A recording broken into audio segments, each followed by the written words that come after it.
Ces derniers temps, j'ai eu plusieurs personnes comme ça qui m'appellent, j'ai tel problème, j'ai été dans telle église, on m'a délivré, on va d'église en église, et puis chaque fois le problème revient, on m'a délivré, ça ne marche pas. J'ai souvent une sainte colère, c'est pas moi qui le veux, parce que vous savez, quand vous êtes conduit par l'esprit, des fois, vous manifestez une colère, on pense que c'est pas vous, c'est l'esprit qui est énervé. Et je sens qu'il y a une sainte colère de Dieu sur cette question. Je dis, mais c'est de la foutaise, arrêtez ce désordre-là. Qu'est-ce que la parole de Dieu dit? Parce qu'il faut toujours revenir à la parole, on dit le peuple périt faute de connaissance. Et Jésus reproche aux gens, il dit, mais vous préférez vos traditions humaines à la parole de Dieu. Regardez la Bible. La Bible dit, vous découvrirez la vérité et la vérité vous rendra libre. Et on dit en fond la même chose. On dit,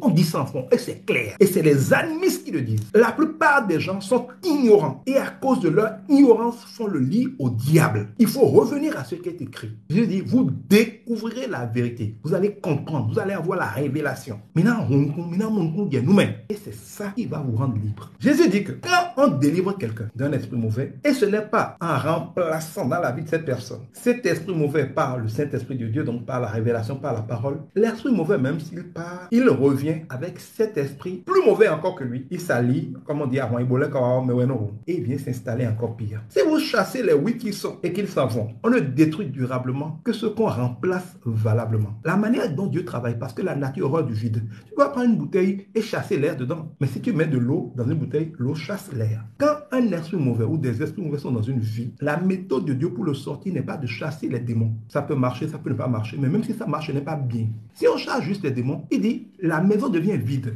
Ce démon qui a été chassé, il va chercher du renfort. Il revient avec des démons pires pour prendre d'assaut la maison et essayer de la maintenir. Vous allez voir que les gens qui vont tout le temps de programme de prière, de délivrance, en programme de prière, de délivrance, même s'ils vont à un programme, on les délivre, par exemple, ils ont un problème, on les délivre, et la délivrance marche. Au bout de quelques jours, le problème revient, ou un autre problème revient, et ils ont encore plus de problèmes. Ils vont encore aller se faire délivrer. Si on les délivre, vous allez voir, ils deviennent un peu comme le fou de Galdara. Les problèmes vont s'empirer. C'est des gens qui sont toujours de problème en problème, de combat en combat. Vous ne verrez jamais une telle personne qui est toujours en train de chasser le diable, dit maintenant, j'ai fini de chasser les démons, je me porte bien. Mais ces démons qui chassent là, ils ne les tuent pas, on ne peut pas tuer les démons, on ne fait que les chasser. Si ces gens-là pouvaient tuer les démons, il n'en resterait plus. Jésus a dit, on ne peut pas tuer les démons, on ne peut que les chasser. C'est des êtres en esprit. On ne tue pas l'esprit. On peut le lier, on peut le chasser, mais on ne peut pas le tuer. Même Jésus, il dit, la méthode qui consiste à chasser les démons n'est pas la bonne. Elle ne peut pas marcher. Une église ne peut pas fonctionner en ayant pour seule doctrine qu'il faut lutter contre le diable. Vous savez, la parole de Dieu nous dit de garder les regards fixés sur Jésus-Christ, l'auteur et le consommateur de notre foi. Ce sur quoi on porte le regard finit par s'amplifier dans notre esprit. On doit enseigner aux gens qui